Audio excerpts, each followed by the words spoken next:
Nouvelle-Calédonie, actualité.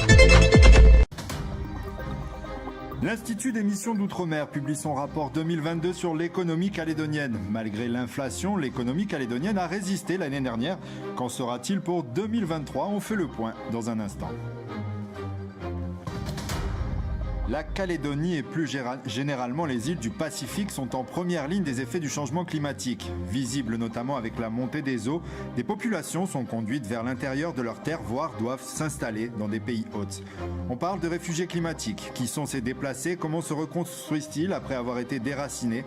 On en parle avec notre invitée, la professeure de droit de l'Université Paris-Saclay, Géraldine Giraudot, dans notre dossier Grande Cause consacré à l'urgence climatique. Et à l'occasion d'une soirée nocturne sur le dugong, l'aquarium de Nouméa a invité un étrange mammifère marin pour nager avec les poissons de toutes les couleurs. Entretien exclusif avec une sirène à la fin de votre journal.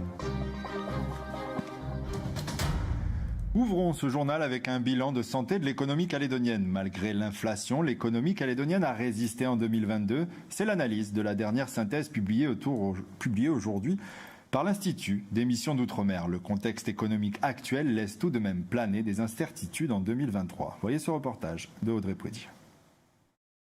Près de 4%, c'est le taux d'inflation que l'économie calédonienne a dû supporter en moyenne l'année dernière. Un phénomène mondial qui n'a pas épargné le pays et particulièrement les secteurs de l'énergie, de l'alimentation ou encore de l'importation. Donc c'est l'ensemble de l'économie qui est affecté. Il y a eu des moyens qui ont permis d'en réduire un petit peu l'impact sur le bouclier qualité-prix, sur différents éléments, par exemple sur l'énergie, qui sont venus un petit peu atténuer ces différents éléments. Néanmoins, ça pèse sur l'économie et ça pèse sur les agents économiques. Malgré ce contexte inflationniste, l'économie calédonienne a su résister et faire preuve de résilience. La consommation des ménages a eu un niveau de croissance supérieur à l'effet de l'inflation. Donc il y a clairement une reprise.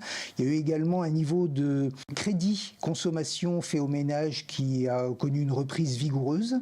L'emploi qui s'est beaucoup accru à un niveau presque un plus haut historique. Le climat des affaires en général, pour parler des entreprises, qui s'est redressé à un niveau très supérieur à tout celui qu'on a pu observer ces dernières années. Mais il faut avoir à l'esprit que c'est aussi parce qu'on est sorti d'une période de crise avec un peu de décalage, environ 1 an par rapport au reste du monde. On a réouvert le territoire avec la fin de la période de référendum et puis également avec des niveaux du cours du nickel sont relativement élevés et qui ont été plutôt porteurs. Des bonnes tendances qui interviennent dans un contexte de forte inquiétude, car au-delà de l'inflation, l'économie calédonienne possède d'autres difficultés structurelles, rendant les perspectives incertaines pour cette année. Des difficultés qui tiennent bien sûr au déséquilibre des comptes publics, les difficultés notamment de la protection sociale, les difficultés liées aux industriels du nickel qui sont en dessous de leur niveau de production et qui génèrent des pertes qui sont récurrentes et qui posent donc un certain nombre de questions sur leur pérennité. Et puis on a bien sûr une économie qui reste tout de même assez déséquilibrée dans son ensemble. En 2021, le taux d'inflation était en moyenne de 0,6% contre plus de 3% l'année dernière. Selon l'Institut des statistiques et des études économiques, en 2022, les prix à la consommation des ménages ont bondi de 5,9%. Et dans les médias, le suspense continue concernant l'avenir du titre de presse Les Nouvelles Calédoniennes. 3 candidats ont manifesté leur intérêt pour assurer la reprise d'une partie des activités. Une partie des journalistes et quelques salariés seraient concernés. 3 dossiers de reprise éditoriale ont été déposés ce matin auprès du juge commissaire en charge du dossier. À la demande d'un des candidats, l'audience a finalement été reportée au mardi 2 juin. Pour rappel, les Nouvelles Calédoniennes ont été placées en liquidation le 17 mars dernier. Plus d'une centaine de salariés sont depuis sans activité. Leur avenir reste pour l'instant en suspens. Une activité de production et de vente illicite d'alcool a été démantelée la semaine dernière grâce à l'opération COTAF, le comité opérationnel territorial antifraude.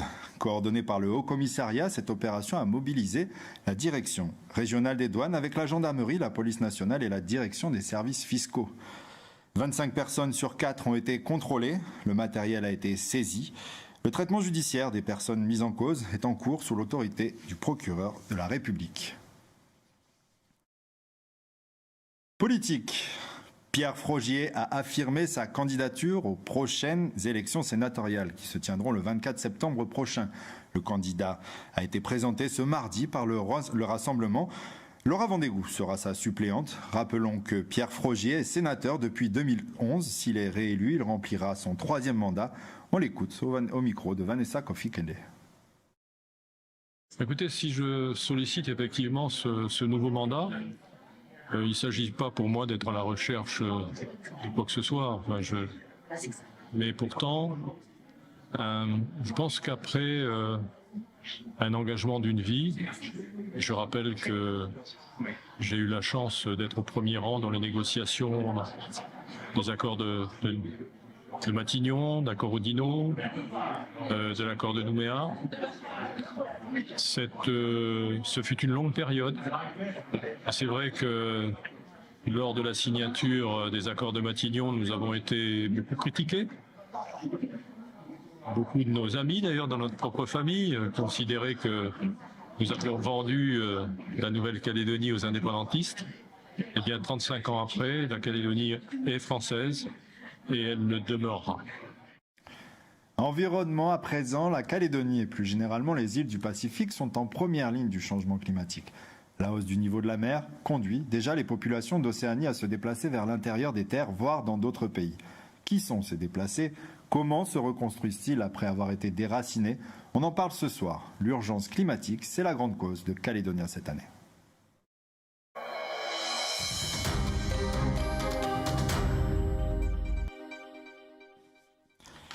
Commençons par nous rendre à Tours, à la tribu de Tiwandé, partagée entre la mer et la montagne, et où l'érosion a déjà gagné du terrain sur le littoral depuis plusieurs années.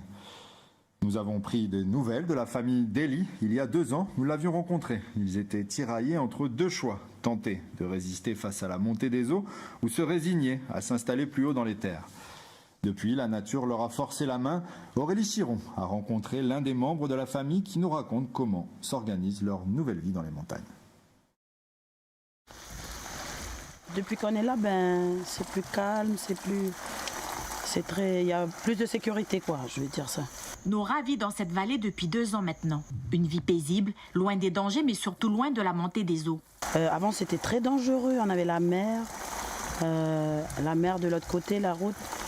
Du coup, c'est très dangereux par rapport aux enfants. C'est en 2021 que Nora, son compagnon et sa belle-mère quittent leur ancienne habitation, que la mer grignote petit à petit. Ici, à la tribu de Tiwandé, la nature reprend ses droits. Ici, c'était la chambre de mes beaux-parents, là où on est là. Ils avaient fait une maison comme il était tombé malade. Du coup, ils avaient fait une maison. Ici, c'est sa chambre. Il y a la cuisine de l'autre côté, là, il y a la dalle. Nora a vécu 6 années sur ce terrain. Si elle s'est rapidement adaptée à sa nouvelle vie dans les montagnes, elle reconnaît que pour sa belle famille, le changement n'a pas été facile. Le gros bloc de ciment, là, c'est la douche qui s'est cassé la figure avec la montée des eaux. Ça fait peur, en même temps, ça fait pitié pour que les gens ils puissent se déplacer. Alors qu'ils ont construit déjà presque toute une vie. Il faut regarder comme ça, la douche, le faré. Du coup, ils sont obligés de bouger parce qu'ils ne peuvent plus vivre là. C'est donc à quelques kilomètres de la mer que la famille Deli s'est installée. Avec des enfants scolarisés en primaire, la jeune maman a dû réorganiser son quotidien. Du coup, on se lève plus tôt. On se lève plus tôt, c'est-à-dire 5h15. Moi, je me lève déjà pour que je puisse préparer leur petit déjeuner. Et puis, après, je les lève vers 5h30. Et il faut qu'on parte d'ici avant 6h20. Sinon, ils ratent le bus. Avec les enfants, je mets 15 minutes, à peu près. Après, tout dépend de l'humeur de l'enfant. S'il est bien réveillé, ça va plus vite. S'il est mal réveillé, il faut qu'on parte plus tôt. Pour cette famille, le déplacement du bord de mer à la montagne est aujourd'hui bien vécu. Une expérience que beaucoup, malheureusement, devront vivre car l'eau monte inexorablement. Pour l'heure, le pays reste encore assez épargné, mais en Océanie, cette situation est déjà une réalité. La professeure de droit de l'Université de Paris-Saclay, Géraldine Giraudot, s'intéresse à ce phénomène de près. Elle a rencontré ces déplacés climatiques et produit un documentaire. Quelle nationalité ont-ils pris ? Qu'adviendrait-il si leur pays se retrouvait sous les eaux ? Elle interroge la complexité des questions juridiques que soulèvent de telles situations. Delphine Bossy est allée à sa rencontre quelques heures avant la projection de son film à l'université. Regardez. Donc Géraldine Giraudot, bonjour et merci de nous accorder cette entrevue à quelques heures de la projection de votre film à l'UNC. Il s'agit d'un documentaire dans lequel vous racontez l'histoire des populations insulaires d'Océanie qui ont dû se déraciner, quitter leur île parce qu'elle est devenue inhabitable en raison du changement climatique. Alors est-ce que vous nous racontez en fait comment s'organisent de telles migrations ? Ce qu'on observe, c'est que le degré d'anticipation varie, est en train d'évoluer et heureusement. On a des territoires qui sont devenus inhabitables. En Papouasie-Nouvelle-Guinée, par exemple, on parle des îles Carteret dans le reportage. Ces territoires sont devenus inhabitables avant d'être submergés par les eaux, notamment parce que les cultures deviennent très difficiles en raison de la salinisation des sols. Et donc on a d'abord eu des initiatives privées, Ursula Rakova, par exemple, cette femme qui a porté la relocalisation de sa communauté aux îles Carteret. Et ce qu'on essaye de faire, c'est de mieux anticiper et d'encadrer ces relocalisations au travers de plans nationaux. À Fidji, par exemple, de nombreux villages ont été identifiés en amont comme étant amenés à être relocalisés à moyen terme. D'accord, parce que finalement, quel type de problèmes peuvent poser le déplacement de telles populations ? Ces problèmes peuvent être sous-estimés parce qu'on pourrait penser qu'il s'agit simplement d'un problème d'installation. En réalité, une relocalisation, même au sein de son île, de son État, engendre des questions fondamentales de structuration de la société, du lien à la terre. On parle de sociétés, de communautés du Pacifique pour lesquelles le lien à la terre est particulièrement important. De rapport à la langue qui va être utilisée et ensuite d'un point de vue plus juridique d'accès à l'éducation, d'accès aux soins, d'accès au travail, au logement. Comment le droit encadre-t-il ces migrations ? Parce qu'effectivement, on peut imaginer que de quitter sa propre île pour aller dans une autre île, mais qui est d'une autre nation, ça pose de sérieux problèmes juridiques, j'imagine. Alors, comment elles sont encadrées ? Pas très bien à l'heure actuelle. On est obligé, nous, du point de vue du droit, de distinguer entre les déplacements internes, c'est-à-dire au sein de son État, et les déplacements qui entraînent le franchissement d'une frontière internationale. S'il y a le franchissement d'une frontière internationale et donc une réinstallation dans un autre État, d'autres principes du droit international vont s'appliquer, mais pas celui en tout cas du statut de réfugié, puisque, on y reviendra peut-être, nous n'avons pas de statut de réfugié pour les personnes qui fuient les conséquences du changement climatique. Un réfugié climatique, ça n'existe pas, comme un réfugié de guerre par exemple. En droit, ça n'existe pas. C'est une expression qui est parfois utilisée néanmoins parce qu'elle est assez parlante et ça peut être aussi une volonté justement de pousser pour que ce statut puisse être reconnu. Mais aujourd'hui, en l'état, la Convention sur le droit des réfugiés qui inclut la définition de ce qu'est un réfugié ne prend pas en compte la question du changement climatique, tout simplement parce que cette Convention des Nations Unies n'a pas été rédigée à une époque où les conséquences du changement climatique étaient prises en compte. Est-ce qu'il y a des exemples de personnes qui ont essayé d'obtenir un statut ou en tout cas de faire valoir ce droit ? Oui, il y a une affaire qui est devenue très emblématique de ces tentatives dont on parle dans le reportage, qui est l'affaire Tetiota. Monsieur Tetiota, qui est un ressortissant de Kiribati et qui a essayé d'obtenir un statut de réfugié devant les autorités néo-zélandaises, sans succès, et c'est comme ça que son affaire a été portée devant le Comité des droits de l'homme de l'ONU. Dans l'affaire Tetiota, ce qui déstabilise un petit peu, c'est que la menace que peut faire encourir le changement climatique au droit à la vie est reconnue, mais on considère que en l'espèce, cette menace n'est pas suffisamment imminente pour que la violation du droit à la vie soit reconnue. Dernière question, Géraldine, dans ce documentaire, vous vous concentrez sur la région d'Océanie. Combien de personnes pourraient être confrontés ou devenir des réfugiés climatiques dans les décennies à venir? Et finalement, est-ce que cette région diffère du reste du monde? On sait que ces États insulaires et territoires sont en première ligne du changement climatique, alors qu'ils y ont contribué, qu'ils contribuent de façon extrêmement minoritaire aux émissions de gaz à effet de serre.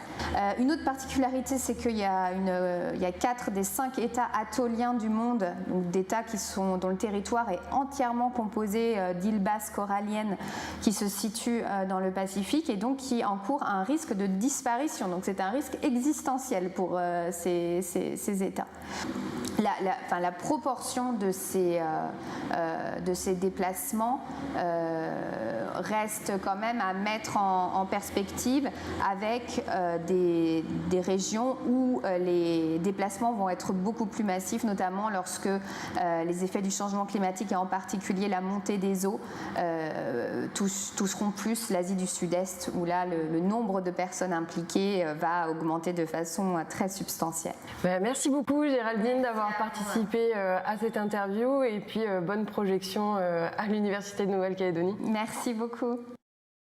Et pour refermer ce dossier, l'association de femmes de la tribu de Eo Iai, Manu Aliki, participe au concours Celebrate Island. Le vote du public a commencé aujourd'hui. Celebrate Island est un événement organisé en France depuis 2013 pour soutenir les petites îles afin de lutter contre la montée des eaux. Le local des femmes, l'école et aussi la chefferie de la tribu de Eo sont menacés par la montée des eaux. Si l'association remporte ce concours, elle se verra dotée d'un chèque de 480 000 francs. Vous pouvez aller voter sur le site www.celebrate-island.org. Avant de nous quitter, on vous propose une petite sortie insolite. Le 25 mai prochain, à l'occasion d'une soirée nocturne sur le Dugong, un nouvel animal va prendre vie et côtoyer ses congénères à l'aquarium de Nouméa. Quoique pas si sûre, elle reste quand même une divinité marine. Esthéticienne hors de l'eau, sirène professionnelle de temps en temps, Anna Madzer-Pirodon a découvert la vraie petite sirène.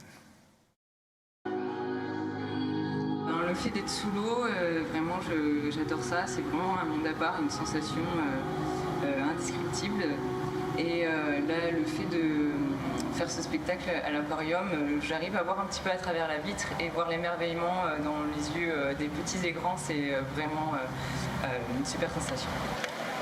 Le mermaiding est une activité quand même assez coûteuse.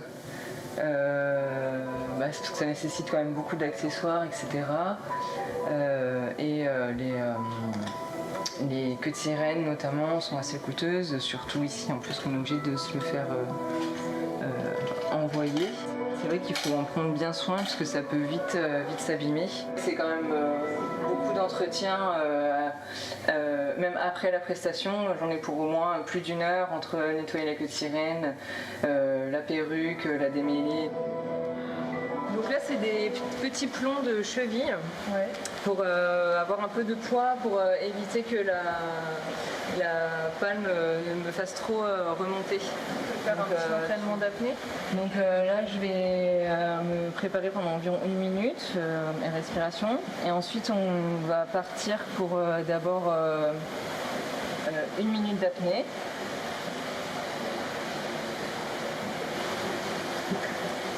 Une 45. Une minute de récré. Ici à l'aquarium, je reste environ 1 minute sous l'eau et j'essaye de prendre ma respiration en 1 minute pour avoir une bonne fréquence. J'avais l'habitude d'aller nager régulièrement, que ce soit en piscine ou en mer. Et donc pour me lancer dans le mermaiding, j'ai commencé à prendre des cours d'apnée depuis 1 an. J'ai choisi de nager avec des lunettes parce que déjà pour bien voir le décor dans lequel je suis, pour pas l'abîmer, pour les poissons également. Et également pour protéger mes yeux, parce que c'est vrai que faire des plongées répétées comme ça dans de l'eau salée, ça peut abîmer les yeux. Le problème avec les lunettes, c'est que quand on descend en profondeur, il y a la pression qui s'applique, donc elle se plaque contre les yeux. Donc il ne faut vraiment pas beaucoup les serrer.